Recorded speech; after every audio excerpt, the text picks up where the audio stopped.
사람의 행사로 논하면 나는 주의 입술의 말씀을 따라 스스로 삼가서 포악한 자의 길을 가지 아니하였사오며 나의 걸음이 주의 길을 굳게 지키고 실족하지 아니하였나이다. 하나님이여 내게 응답하시겠으므로 내가 불렀사오니 내게 귀를 기울여 내 말을 들으소서. 주께 피하는 자들을 그 일어나 치는 자들에게서 오른손으로 구원하시는 주여, 주의 기이한 사랑을 나타내소서. 하나님 감사합니다. 거룩한 주일입니다. 지금 이 시간 저희들 온 마음과 뜻을 다해서 주님 사랑하는 시간 되게 하여 주시옵소서. 우리들을 사랑하여 주시옵소서. 예수님의 이름으로 기도합나이다. 아멘. 찬송가 2장으로 찬양 올려드립니다.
교동문 52번 기도가 들어갑니다.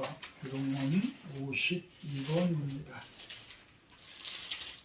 52번 시편 119편 내용입니다. 청년이 무엇으로 그의 행실을 깨끗하게 하리까? 주의 말씀만 지킬 따름이니이다. 내가 전심으로 주를 찾았사오니 주의 계명에서 떠나지 말게 하소서. 내가 주께 범죄하지 아니하려 하여 주의 말씀을 내 마음에 두었나이다. 찬송을 받으실 주 여호와여, 주의 율례들을 내게 가르치소서. 내가 주의 법도들을 작은 소리로 읊조리며 주의 길들에 주의하며 주의 율례들을 즐거워하며 주의 말씀을 잊지 아니하리이다. 주의 법이 나의 즐거움이 되지 아니하였다면 내가 내 고난 중에 멸망하였으리이다. 내가 주의 법도들을 영원히 잊지 아니하오니 주께서 이것들 때문에 나를 살게 하실이니이다. 나는 주의 것이오니 나를 구원하소서. 내가 주의 법도들만을 찾았나이다. 악인들이 나를 멸하러 엿보나 나는 주의 증거들만을 생각하게 하나이다. 내가 보니 모든 완전한 것이 다 끝이 있어도 주의 계명들은 심히 넓으리이다. 내가 주의 법을 어찌 그리 사랑하는지요. 내가 그것을 종일 작은 소리로 읊조리나이다. 아멘. 사도신경하시므로 신앙구도가 들어갑니다. 나는 전능하신 아버지 하나님 천지의 창조주를 믿습니다. 나는 그의 유일하신 아들 우리 주 예수 그리스도를 믿습니다. 그는 성령으로 잉태되어 동정녀 마리아에게 계산하시고 본디오 빌라도에게 고난을 받아 십자가에 못 박혀 죽으시고 장사된 지 4일 만에 죽은 자 가운데서 다시 살아나셨으며 하늘에 오르시어 전능하신 아버지 하나님 우편에 앉아 계시다가 고기로부터 살아있는 자와 죽은 자를 심판하러 오십니다.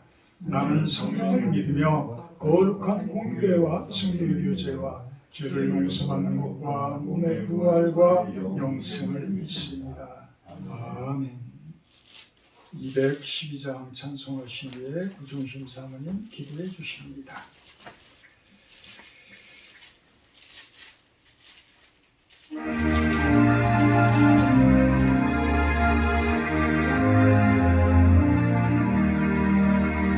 겸손히 주를 섬길 때 괴로운 이의 마누라 구주여 내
장래의 영광 비추사 소망이 되게 하시며 구주와 함께 살면서 참 평안하게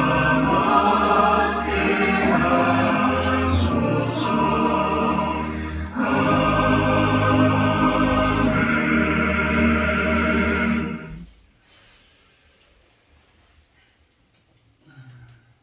주님 감사합니다. 우리의 영원한 생명 되심을 찬양합니다. 주님의 십자가를 자랑합니다. 믿음의 주여 온전케 하시는 하나님을 바라봅니다. 우리의 결심이 약하여 넘어질 때 주를 의지하여 일어섭니다. 말씀을 붙잡고 다시 서게 하시니 참으로 감사합니다. 아멘. 저희들을 예배자로 부르시고 우리의 인생이 하나님의 통치 안에서 다스리심을 받게 하심을 진실로 감사드립니다. 바라기는 저희들을 비롯한 모든 각 가정의 모든 우리 가족들을 그리스도의 보혈의 피로 덮으셔서 환난을 벗어나 근심이 없게 해주시옵시며 하나님의 돌보심과 보호하심 가운데 지켜주시기를 기도합니다. 아멘. 육신의 질병에서 고침받게 하시고 코로나로부터 안전하게 지켜주시며 남은 생 동안 강건함으로 주의 뜻을 이루어가는 귀한 통로로 쓰임받는 저희 모두와 각 가정의 귀한 영혼들이 다 되기를 간절히 기도합니다. 아멘. 이 시간 교회와 목사님을 위해서 기도합니다. 기도와 말씀이 가득한 교회로 작지만 하나님의 나라를 세우기 위한 기도의 영역이 넓어져서 아마존과 필리핀, 러시아와 북한, 이스라엘까지 영으로 기도하며 복음 전파의 선교의 사명을 다하는 교회가 되기를 기도합니다. 아멘. 사랑하는 목사님, 세상이 보지 못하는 영적인 눈으로 복음의 비밀을 깨달아 하나님의 비밀을 담대히 선포하는 주의 종으로 세워 주시옵소서. 아멘. 이 시간 나라와 민족을 위해 기도합니다. 3월 9일 대선이 코앞에 있습니다. 주님께서 이 나라 이 땅을 긍휼히 여기시고 지켜주시기를 원합니다.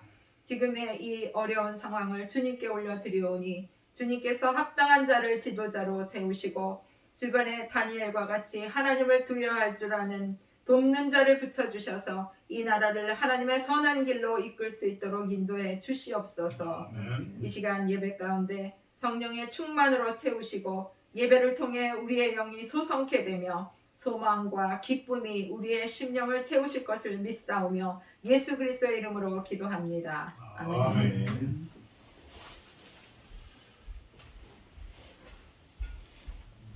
감사합니다. 성경 말씀 봅니다. 누가복음 14장 11절에서 14절 말씀입니다. 누가복음 14장 11절에서 14절 말씀입니다. 무릇 자기를 높이는 자는 낮아지고 자기를 낮추는 자는 높아지리라. 또 자기를 청한 자에게 이르시되 네가 점심이나 저녁이나 베풀거든 벗이나 형제나 친척이나 부한 이웃을 청하지 말라. 두렵건대 그 사람들이 너를 도로 청하여 네게 갚음이 될까 하노라. 잔치를 베풀거든 차라리 가난한 자들과 몸 불편한 자들과 저는 자들과 맹인들을 청하라. 그리하면 그들이 갚을 것이 없으므로 네게 복이 되리니 이는 의인들의 부활 시에 네가 갚음을 받겠으리라 하시더라. 아멘. 오늘 말씀 제목은 구제에 대하여. 구제에 대하여. 우리는 구제라는 이야기들을 아주 많이 들어봤을 겁니다. 우리 교회에서는 말씀을 듣고 전하고 또 예배를 드리는 그러한 것들도 중요하지만 또한 교회로서의 그 헬라어로 이야기하는 디아코니아, 코이노니아 이 부분들을 또한 아주 중요하게 이야기들을 합니다. 이 디아코니아는 섬김, 봉사 이런 뜻을 가지고 있어요. 예수님께서도 아주 강력하게 그 부분에 대해서 이야기를 하고 있고 오늘 본문 말씀 가운데서도 그 부분들을 또한 이야기를 하고 있습니다. 코이노니아는 우리들의 관계, 어떤 교제 이러한 부분들을 이야기를 합니다. 교회는 또한 이런 부분들이 아주 중요합니다. 얼마 전에 한국교회 7가지 죄악에 대해서 설교 시간에 이야기들을 해봤지만 우리 한국교회의 참 문제점들이 이런 디아코니아, 코이노니아를 너무 등한시하고 나만을 위한, 나를 위한 교회 또 어떤 영성을 강조하면서 어떤 목회자를 우상시하는 그런 모습들 이런 부분들이 강조되면서 너무나 개교회가 커지게 되어지고 그 개교회 중심으로 모든 것들이 움직여지는 그래서 온 세상의 교회는 예수 그리스도의 교회다 하나된 교회다 예수 그리스도의 몸된 교회다라는 개념들이 너무나 희박해져 간 너무나 나약해져 버린 그러한 지금 시대의 교회들을 바라보게 됩니다. 오히려 가장 늦게 그 선교사님들에 의해서 예수님을 영접한 우리나라가 참 가장 짧은 시간에 가장 건방진 모습으로 가장 교만된 모습으로 변질되어진 그러한 교회의 모습이 아닐까라는 생각들을 해보게 됩니다.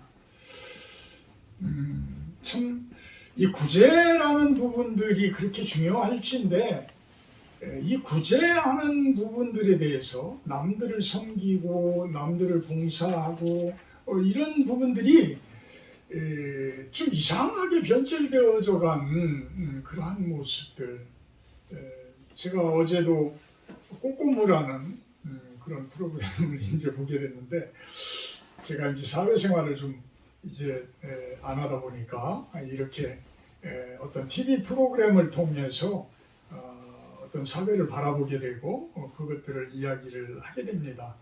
좀 이해를 해주시기 바랍니다. 꼬리에 꼬리를 무는 그날 이야기라고 해서 대한민국의 굵직굵직한 사건들에 대해서 이렇게 대화들을 나누는 그런 프로그램이에요. 근데 어제는 대도 조세영이라는 사람에 대해서 이야기를 했는데요. 이 형자 돌림은 이거 보면 아마도 우리 한양주시 제 손주뻘 되는 그런 돌림자인데 38년생이고 전주 태생이고 일찍이 부모가 돌아가셨기 때문에 고아로서 서울에 올라가서 서울 서울역 부근인가 청계천 부근인가 그 부분에 이제 어떤 농마주의 집단 뭐 이런 거린들 집단의 그 아이들과 함께 이제 어린 시절들을 보내게 되고 이러는데 그 얻어먹고 이러는 것들이 참 부실을 했는데 하루는 은수저를 주셨다는 거예요. 은수저를 주고 그 은수저를 갖다가 팔으니까 이게 진짜 돈이 되더라는 거예요. 그래서 야 이제는 작은 모습으로 도둑질하는 게 아니고 거지짓 하는 게 아니고 이제는 좀 굵직굵직한 거를 좀 한번 해보자 이래가지고 그 다음부터는 좀 잘 사는 집들의 담장을 넘기를 시작을 했다는 거예요. 그러면서 그 얻어지는 그 돈들을 가지고 같은 그 거린들을 거의 30명 정도를 먹여 살렸대요. 이 사람. 그러니까 거지 대장이죠. 거지 대장의 모습으로 있었다는 거예요. 이게 이제 이 사람이 나중에는 점점 이제 커지게 되어져서 전두환 시절에는 그 어느 정도까지 그 많은 물건들을 훔쳤느냐 하면 부총리 집을 경제부총리 집을 털어서 그곳에서 권총과 실탄을 200발까지도 훔쳐냈다는 거예요. 그리고 이제 다른 이제 괴물 같은 거 뭐 이런 것들 뭐 국회의원 집 뭐 아주 그냥 서울에 굵직굵직한 집들은 다 들어갔다는 거예요. 다. 그래가지고 거의 그 압수 물건을 쫙 깔아놨는데 그 압수 물건들이 더 이상 탁자에 진열을 할 수 없을 정도로 그렇게 많았다는 거예요. 근데 이 사람은 그 권총을 가지고 강도짓을 한 게 아니고 그 권총을 갖다가 총알하고 파출소 앞에 딱 갖다 놓고 이거는 나한테 필요 없는 물건이니까 주인한테 돌려주든지 하십시오 하고 파출소 앞에 갖다 놓고 사라졌다는 거예요. 그러면서 거지들, 어떤 구두 닦기들 이런 사람들한테 구두 한번 닦으면은 그 사람이 너무 불쌍하니까 막 10만 원씩 그 당시에 돈으로 막 10만 원씩 주고 또 농마주의들, 거지들 이 사람들 가면 노숙자들 있으면 그 주머니에 막 돈들을 막 이 사람은 5가지 원칙을 정했다는 거예요. 도둑질을 하는데 5가지 원칙. 이게 뭐 다 기억을 날는지 모르지만 첫째는 가난한 자를 털지 않는다. 둘째는 사람을 해치지 않는다. 셋째는 외국인 집을 털지 않는다. 물어보니까 왜 외국인 집을 털냐. 조선 도둑 망신을 시킬까봐 외국인 집을 털지 않는다. 검사, 판사의 집은 털지 않는다. 뭐 여러 가지 이제 그런 하나는 잘 기억이 안 나요. 근데 하여튼 남의 집을 털은 것에 대해서는 30%는 가난한 자에게 나눠준다. 이 5가지 원칙을 가졌다. 그러면서 이제 삼성 이병철 회장 집을 털러 가다가 결국은 18세의 청년에 의해서 신고가 되는 바람에 그 막 집을 막 건너뛰고 넘어뛰고 막 이러다가 붙잡혔대요. 붙잡혔는데 인기가 그 당시에 전두환 전 대통령보다 인기가 더 좋았던 거예요. 그러니까 모든 이 신문이라든지 어떤 방송이라든지 이런 것들이 검열이 되어질 시기. 그래서 기자들이 원고를 만들어 놓으면 그것들을 군부에서 다 일일이 검사를 해서 이거는 이렇게 내보내고 이거는 이렇게 내보내고 이것은 삭제시키고 이거는 내보내지 말아라. 이런 식이었다는 거예요. 그러니까 그때의 기자들이 쓸 게 없으니까 이 주세영이라는 사람들에 대해서 우리가 한번 써보자. 이래가지고 완전히 의적 홍길동을 만들어 놓은 이런 상태가 되어진 거예요. 그래서 이 사람이 15년인가 16년 형을 선고받았는데 가가지고 기독교 서적을 그 청송교도소에서 1,500권을 읽었다는 거예요. 1,500권. 그래서 마치고 나와서 목사 안수도 받고 웬만한 기업체의 여자 CEO 뭐 15살인가 아래 되는 그 CEO의 그 여자와도 결혼을 해서 자식까지도 낳고 이런 모습이고 또 이제 그 정도 되니까 국가에서도 경찰청에서도 그 도둑에 대한 심리라든지 도둑들이 어떻게 넘어가는지 이런 것들을 경찰학교에서 그거를 지금 강의를 해달라 해가지고 그 경찰학교에 가가지고 강의들도 하고 보안업체에서도 막 그 어떻게 그 보안을 뚫고 그렇게들 도둑들을 했는지 그것들을 다 일일이 막 강의를 하고 이런 뭐 돈도 그 애가 안 받고 그 정도로 참 모든 것들이 변화되어졌다는 거예요. 그러면서 이제는 선교단체까지 만들어가지고 이제는 일본까지 가서 일본의 노숙자들을 구원하는 선교를 하자 해가지고 일본까지도 건너갔는데 그 다음부터는 이분이 이상하게 변화되어지고 이상하게 변질되어져요.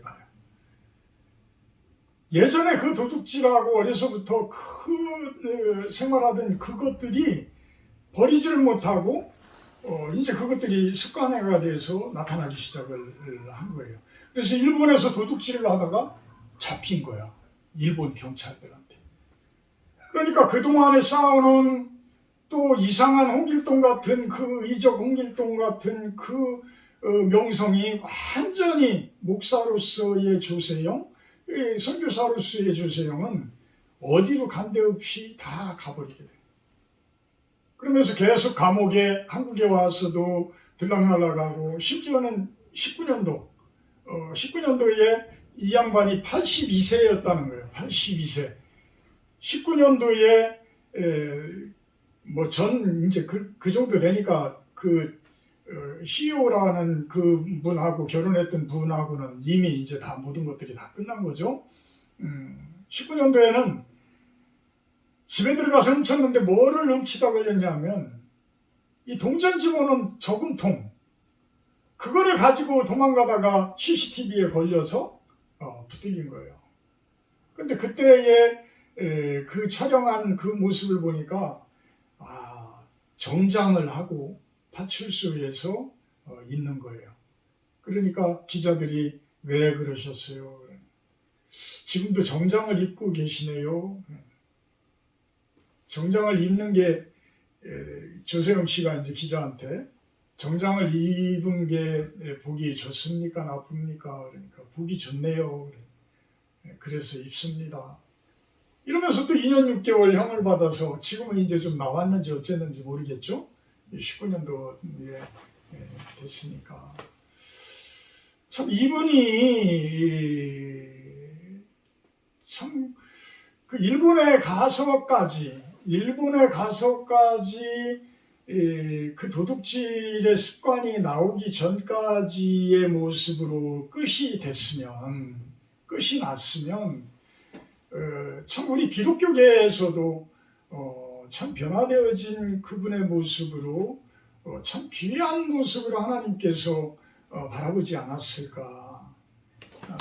또 그분의 어려서부터의 비록 도둑놈이지만 그래도 가난한 자들을 생각을 하고 어려운 자들을 생각하고 자기 식솔들을 30명씩이나 그렇게 먹여 살릴 정도로 그 정도 마음이 있었다고 한다고 그러면 그 마음 자체는 참 좋은 모습인 거죠.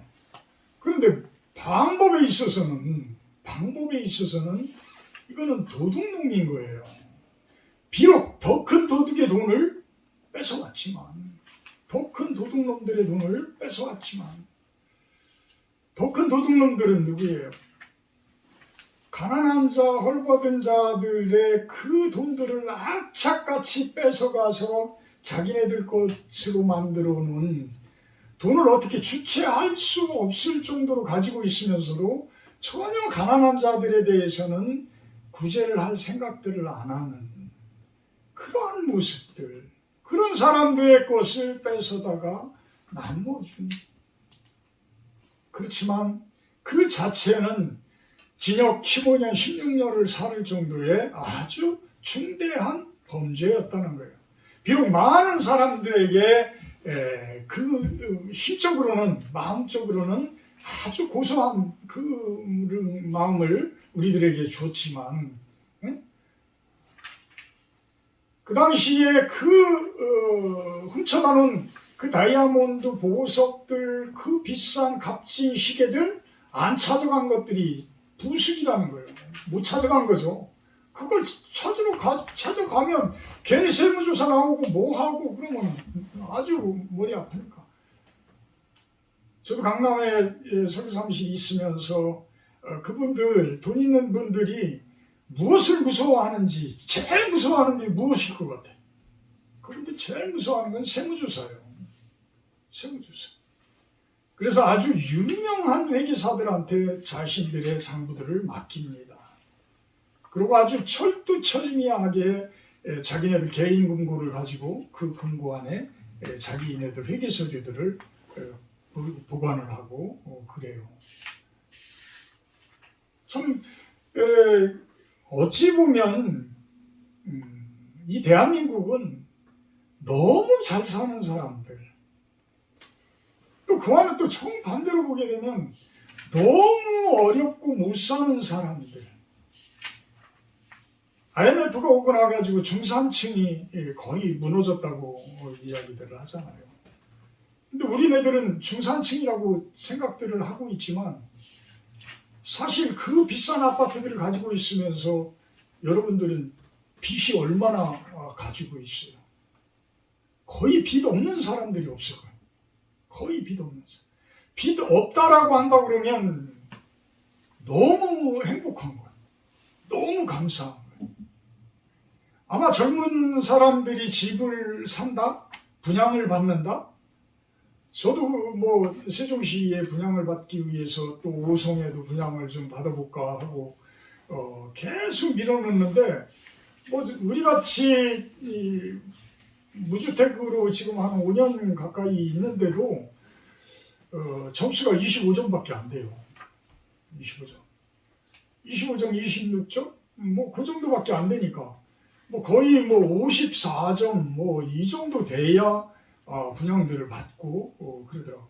근데 대두 걱정인 것이 거의 3억, 4억 되는 이 돈들을 얼마나 우리가 가지고 있느냐는 거예요.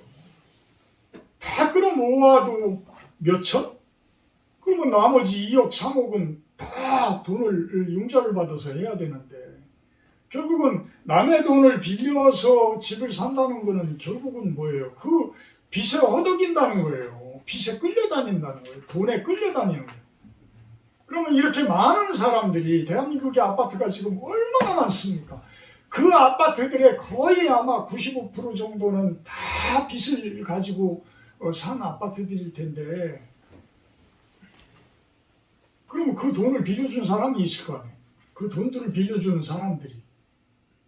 그러면 돈들을 빌려주는 사람들이 갑인 거예요. 돈을 빌리는 사람은 을이고. 옛날로 이야기하면 이거는 어떤 주인과 종의 종속관의 관계 이런 모습이 되어지는 거예요. 참 그런데도 가지고 있는 사람들은 돈이 돈 벌어준다고 그만큼 많은 것들을 가질 수가 있어요. 또 돈이 큰 권력까지도 결탁을 하게 돼요. 전두환 전 대통령이 추징금이 2200 몇십억? 노태우 전 대통령이 1700 몇십억인가 제 기억으로는 그래요. 어떻게 대통령 하는 사람들이 그 당시에 80년도 이 초에서부터 80년도 중반 말까지 이 과정에서 뭔 돈들이 기업체에 얼마나 그렇게 많으면 그렇게 수천억씩을 갖다가 대통령에게 줍니까? 이런 세상이잖아요. 이런 세상. 그러니 가난하고 힘든 그 사람들이 중산층으로 올라가고 중산층에 올라간 사람이 어떤 그 상류사회인 5% 10% 내에 들어간다라는 거는 이건 진짜 어려운 거예요. 그 사람들은 안 뺏기려고 하고 가난한 사람들은 어떻게 악착같이 벌어야 먹고 살고 아이들을 가르치고 집을 얻고 이러니까 그럼 나라는 어떤 역할을 해야 돼요? 나라의 권력은 그런 것들을 평준화시키고 많이 가진 사람들이 없는 사람들 돈을 더 이상 못 뺏어가게 하고 그렇다고 해서 공산주의에서는 상류사회에 있는 돈들을 다 뺏어가지고 나눠주기도 했잖아요. 예전에는. 근데 그런 거를 바라는 것이 아니잖아요. 그런 것을 지금 사회에서는 그렇게 어떤 깡패 같은 그런 공산당 같은 그런 것을 바라는 게 아니에요. 있는 사람들과 없는 사람들이 공정한 기회를 갖자라는 거예요. 공정한 기회를, 공정하게 나눠주는 기회를. 그거를 나라가 해야 되는데, 과연 이제 3월 9일 아까 우리 구사모님 기도 가운데서도 이야기했지만 3월 9일에 대통령 중에 대통령이 선출되어질 분들 중에 후보자들 분들 중에 그런 일을 할 수 있는 분이 누가 있겠어요? 누가 있겠어요? 돈을 가지고 있는 사람들은 자기네들 돈을 지켜줄 사람을 찍을 것이고, 돈이 없고 악착같이 무엇인가를 먹고 살고 이겨내려고 하는 분들은 지금 자기네들 편에 들어설 분을 찍으려고 할 겁니다. 지금 자영업자들이 코로나19로 인해서 거의 3년 동안을 이렇게 힘들어갑니다. 그렇다고 해서 코로나 오기 전에 잘 살았냐? 안 그렇잖아요. 코로나 오기 전에도 너무나 힘들었잖아요. 오기 힘들었는데 코로나까지도 와가지고 더더욱 힘들으니까 그런 사람들에게도 기회를 줘야 될 거 아니에요. 일을 하면 일을 한 만큼의 보상이 주어지는 그런 세상이 되어져야 되잖아요. 근데 우리 대한민국은 자영업자들이, 우리 베이비부모 세대들이 거의 다 회사에서 IMF 때니 이런 때 참 강퇴당하고 나가지고는 다 자영업자들이 된 거잖아요. 그럼 이 대한민국을 지금 이렇게 그래도 잘 살게 만들어 놓은 그 역군들이 누구예요? 우리들이에요. 그 베이비부모 세대들이에요. 그 사람들의 그 땀 흘린 노력들, 그 사람들의 그 노력이 없었으면 대한민국이 있을 수가 없었던 거예요. 그럼 그 사람들에도 기회를 줘야죠. 그 사람들에게도 힘이 될 수 있는 그런 것들을 갖추어 줘야죠. 돈 있는 사람들 걸 뺏어다가 못 나눠주지만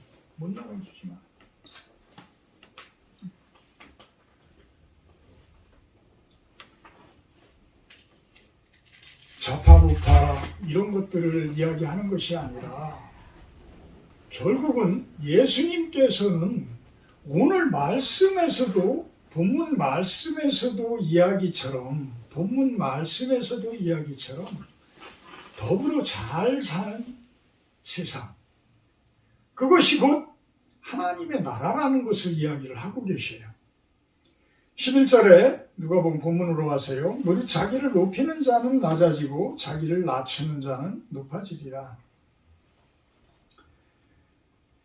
마태복음 20장 26절에서 28절을 보게 되면 높아지고자 하는 자는 남들을 섬기는 자가 되어야 하고 남들의 종이 되어야 하리라 라고 이야기를 예수님께서는 하셔요.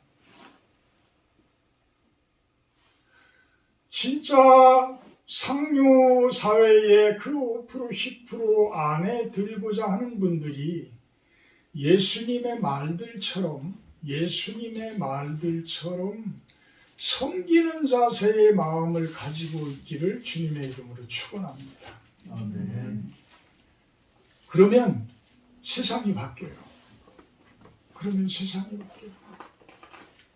많이 가지고 있는 분들이 너그러운 게 아니에요.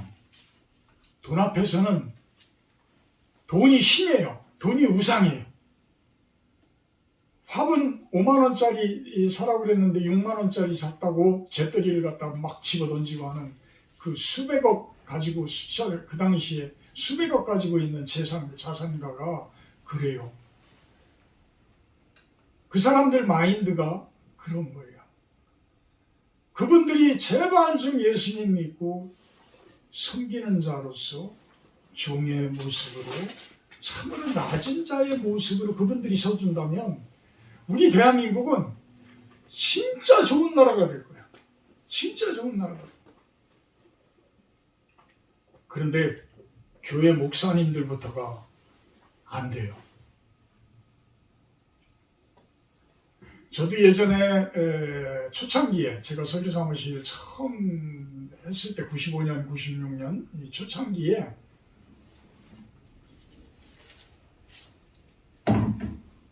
서울 마포에 공덕동에 영광교회라는 교회를 제가 설계를 했어요. 그 당시 그래도 제가 좀 손재주가 있어서 손으로 투시도를 쫙 그려가지고 딱 제출을 했는데 그게 마음에 교회 목사님이 탁 들었나 봐요. 여자 목사님인데 그러니 장로님들하고 그 여자 목사님이 사무실을 왔어요. 그래서 설교를 진행을 합시다. 그래서 그럼 현장 주사를 좀 해야 되니까 현장회를 좀 나가겠습니다. 라고 해서 현장회를 이제 그 교회를 가서 이렇게 상담을 하는데 남자 전도사님이 들어왔는데 뭐라고 했는데 뭐가 이제 여자 목사님이 지시한 그거에 좀 어긋났나 봐요. 그러는데 막 눈을 막 위아래로 부라리며 혼내키는데 내가 미안할 정도로 그 혼내키는 거예요. 근데 그게 훈련이겠죠. 훈련이겠죠. 그런데 그게 훈련이면 좋은데 이게 다성해져서 특히 그 영광교회가 장로교회인지 제가 감리교회인지 제가 잘 모르겠지만 여자 목사님들이 있다라는 교회는 그 당시에는 그래도 진보적인 교회였어요. 진보적인 교회였어요. 근데 그 교단들이 담임 목사와 부목사 관계, 담임 목사와 전도사들의 관계는 주종 관계예요. 제가 보기에는 주종 관계예요. 지금 뭐예요? 예수님께서는 분명히 높은 곳에 가고자 하는 자는 종이 되어지고 섬기는 자가 되어야 할지니라라고 이야기를 하는데 그들은 군림을 하고 있어요. 그래서 그런지 어떤 감리사, 우리 교단은 안 그래요. 저희 교단은 안 그렇습니다. 저희 교단은 워낙 힘이 약하고 작은 교단이라 그렇게 할 수도 없어. 근데 큰 교단에서는 감리교회, 저도 10년 동안 감리교회를 다녔기 때문에 그 감리사들 어떤 뭐 감독, 총감독 뭐 이런 분들이 만약에 온다라고 한다 그러면 아주 그냥 뭐 벌벌벌벌 떨 정도, 그 정도. 나머지 통합측이나 합동측은 어떤지는 모르겠어요. 어떤 조영기 목사님이라든지 뭐 이런 분들이 또 순복음교회나 뭐 이런 데는 또 어떤지 모르겠어요. 근데 안 봐도 제가 보기에는 비디오예요. 거의 그렇게 높은 곳에 계신 분들이 어떤 힘을 과시하지 그 밑에 있는 분들을 그렇게 섬기는 모습들은 여지껏 거의 못 봐왔다. 거의 못 봐왔다. 12절 또 자기를 청한 자에게 이르시되 네가 점심이나 저녁이나 베풀거든 벗이나 형제나 친척이나 부한 이웃을 청하지 말라. 두렵건대 그 사람들이 너를 도로 청하여 네게 갚음이 될까 하노라. 이건 뭐냐면 내가 무엇인가를 베풀었는데 값어치 없이 베풀어진 모습이 되어지게 되면 그것이 복으로 돌아오질 않는다는 거예요. 복으로 돌아오질 않는다. 그러면서 이 이야기 속에는 깊이 우리가 묵상을 해보면 관계라는, 교제라는 명목하에 끼리끼리 놀아버리는 과정들이 나와요. 한국교회 7가지 죄악 중에도 하나에 속한 내용들이에요. 부자들은 부자들끼리, 가난한 자들은 가난한 자들끼리, 어떤 중간층은 또 중간층들끼리, 또 학자들은 학자들끼리, 물론 그렇게들 서로 마음들이 통하죠. 그렇게 되어야. 그러면 예수님께서 이야기하는 섬김의 문제는, 케어의 문제는 내 어린 양을 먹이고 내 양을 치고 내 양을 먹이라. 이것에 대한 그 예수님의 명령은 여기서 부한 이웃을 청해한다는 이야기는 부한 자들끼리 끼리끼리 먹고 놀겠다라는 거예요. 부한 자들끼리, 자기 친척들끼리. 그런 자들에게는 복이 가지 않는다.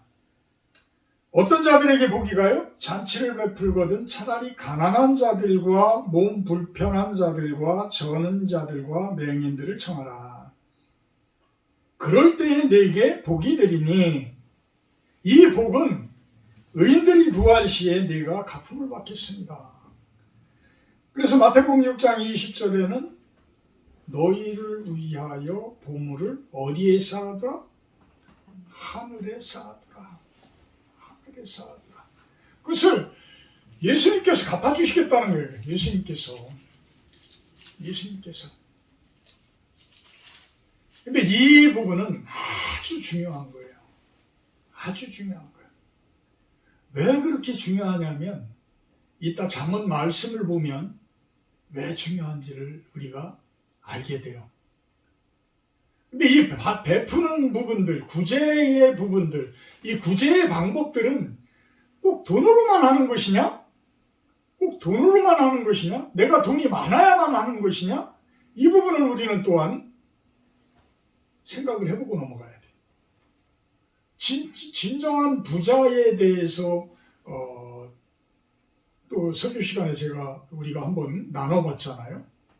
우리가 가지고 있는 것. 은과 금은 내게 없어도 내게 있는 것을 너에게 주겠다라고 베드로가 선언을 하잖아요. 사도행전 3장 6절? 3장 6절. 내게 있는 것. 베드로는 은과 금 없어요. 그래도 베드로는 가지고 있는 게 있었어. 뭐예요? 예수 그리스도의 이름이라고 표현한 그 권능을 가지고 있었던 거야. 그래서 그 권능을 주니까 그 병든 자가 일어나고 뛰어서 가더라는 거예요. 우리들은 은과 금은 많이 없을지 몰라도 은과 금이 허락되어진다라고 한다 그러면 우리들은 또한 그것을 가지고 디아코니아를 실행을 해야 돼요. 구제를 하셔야 되고 또 그것 말고도 여러분들이 가지고 있는 것 예수님께서 주신 뭐예요? 사랑을 나누는 은과 금보다 훨씬 더 중요한 거라고 저는 생각을 해요. 그 사랑을 나누어주는 것 마음만이라도 그냥 이렇게 따뜻하게 이야기해 주는 것 마음만이라도 참 위로하는 그 마음으로 대해주는 것 이것이 참 중요한 부분이라고 저는 또 생각을 합니다. 거기에 우리들이 더 많은 능력을 영적인 능력을 가지고 있다라면 그 영적인 능력을 가지고 힘들어하고 어려워하는 분들을 위한 기도 이 또한 여러분들이 아주 중요한 구제를 실천에 옮기고 있는 것들이라는 거예요. 그래서 참 주변에 있는 분들 은과 금으로 섬기는 것도 중요하지만 내가 하늘에서 받은 내가 예수님으로부터 받은 그 사랑을 따뜻하게 나누는 것 또 남들을 위해서 진심되어진 마음으로 아파하고 어려워하는 분들을 위해서 기도하는 것 이것이 또한 참된 구제의 방법들이라는 것이죠. 우리 잠언 보면서 마치도록 합니다. 잠언 11장 시편 다음에 잠언이 있습니다.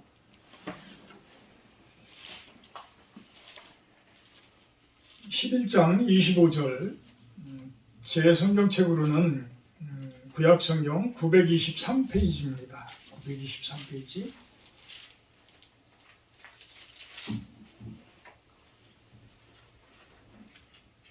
제가 봉독합니다. 구제를 좋아하는 자는 풍족하여질 것이요 남을 윤택하게 하는 자는 자기도 윤택하여지리라. 아멘. 구제를 좋아하는 자 우리가 좀 전에도 말씀을 드렸지만 어떤 은과 금 어떤 마음, 사랑, 또 하나님으로부터 받은 어떤 영적으로 인한 능력에 의한 그러한 기도, 이러한 것들에 의해서 나누는 것을 좋아하는 자는 어떻게 하여진다고요? 풍족하게 돼.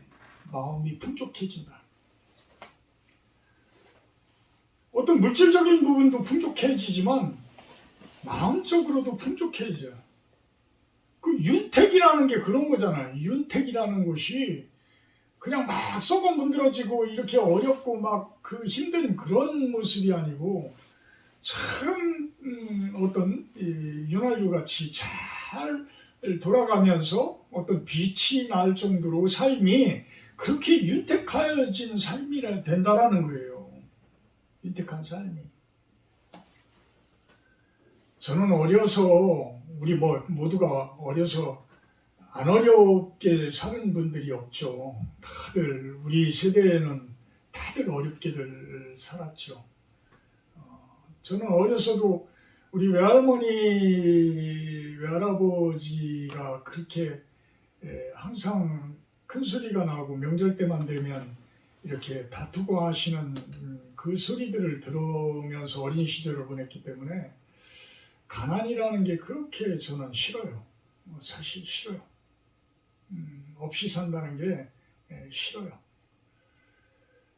이 명절 때만 되면 무엇인가를 필요한데 돈도 필요하고 무엇을 사야 되고 참 해야 되는데 그렇게 할 돈들이 없으니까 그러니까 우리 할머니가 외할아버지한테 자꾸만 뭐라고 했을 것이고 그러다 보면 큰 소리가 나고 이런 상태가 되어졌겠죠. 참 근데 저는 지금의 자영업자들 같이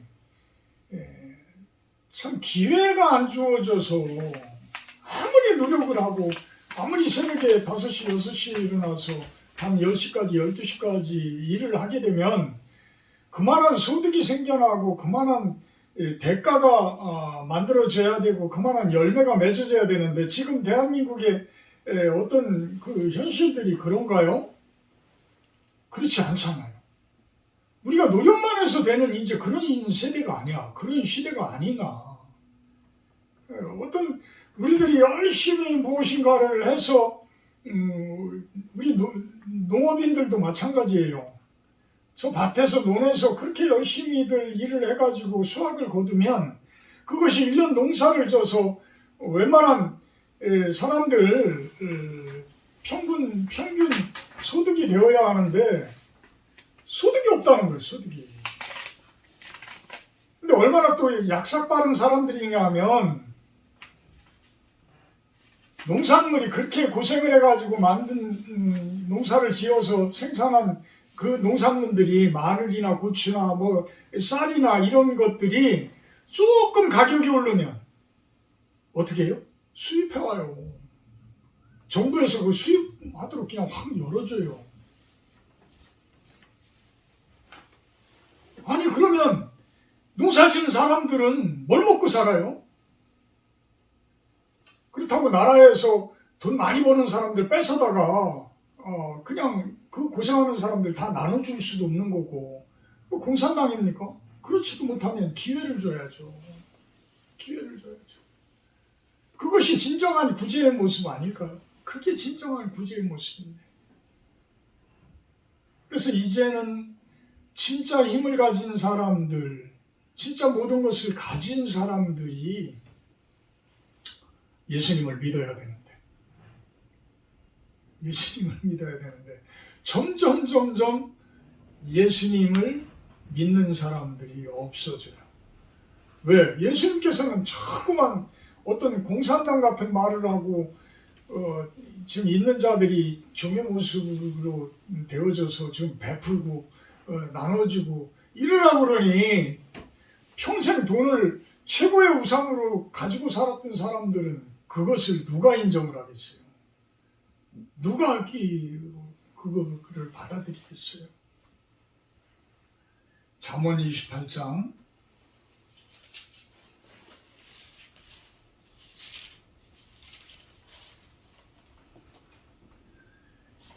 27절.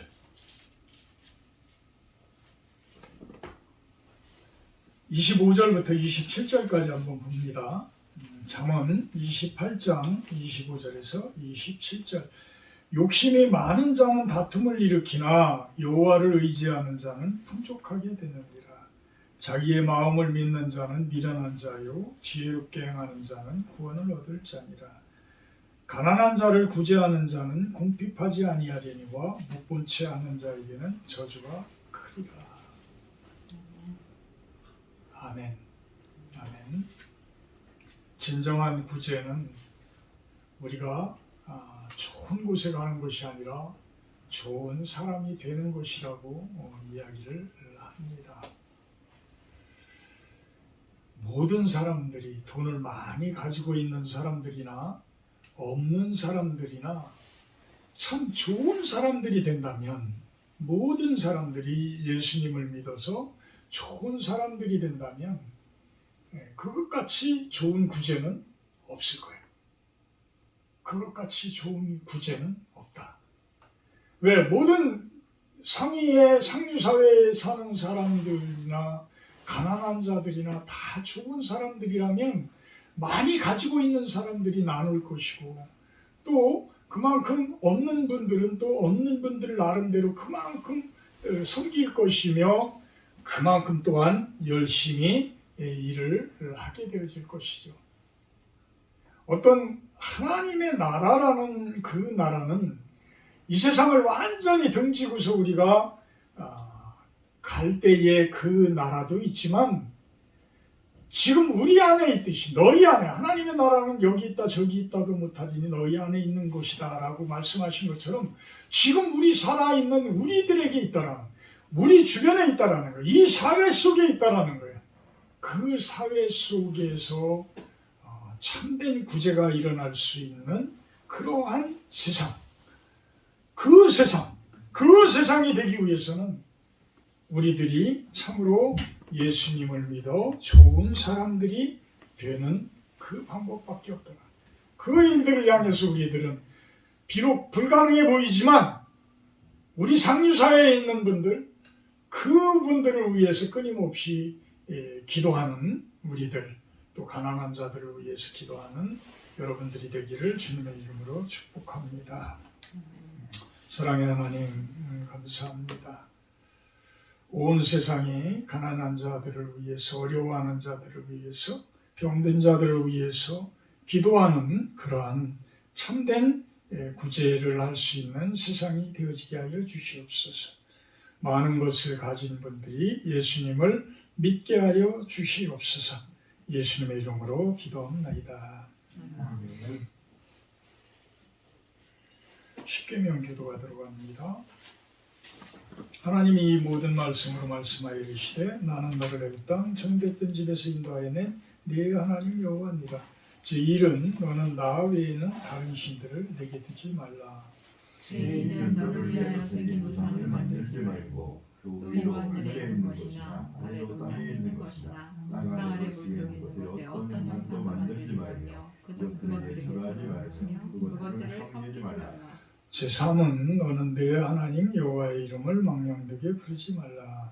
제4는 안식일을 기억하여 거룩하게 지키라. 제5는 내 부모를 공경하라. 제6은 살인하지 말라. 제7은 간음하지 말라. 제8은 도둑질하지 말라. 제9는 내 이웃에 대하여 거짓 증거하지 말라. 제10은 내 이웃의 집을 탐내지 말라. 50장 1절하며 봉헌하러 갑니다.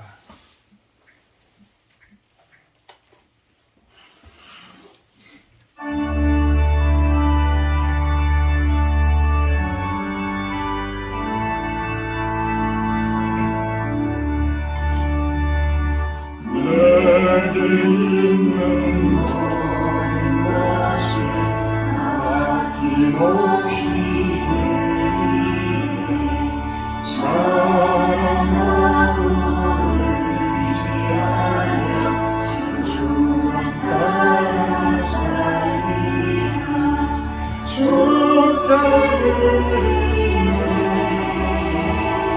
축자드리며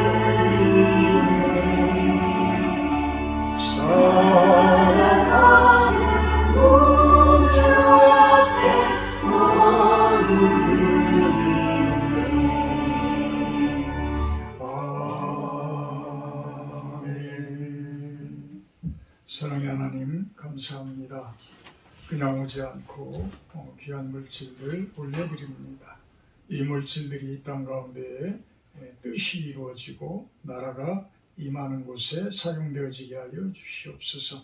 그 손길들 축복하셔서 하는 모든 일들이 형통하게 하시고 풍요로움과 윤택함이 가득하게 하여 주시옵소서.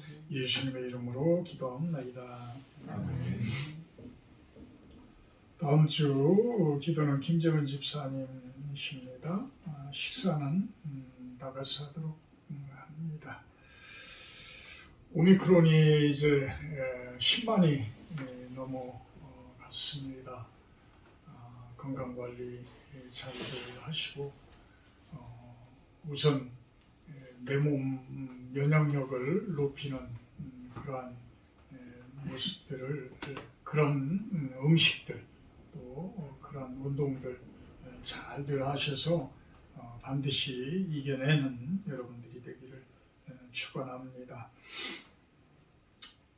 438장 찬송하고 축도로 마치도록 합니다.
이제는 우리 주 예수 그리스도의 은혜와 아버지 하나님의 극진하신 사랑하심과 성령의 교통 임재하심의 축복이 이곳에 모인 우리 실로암 성도님들 머리 위에와 영상을 통해서 예배드리는 그러한 당신의 백성들 머리 위에 영원토록 함께하기를 간절히 축원하옵나이다.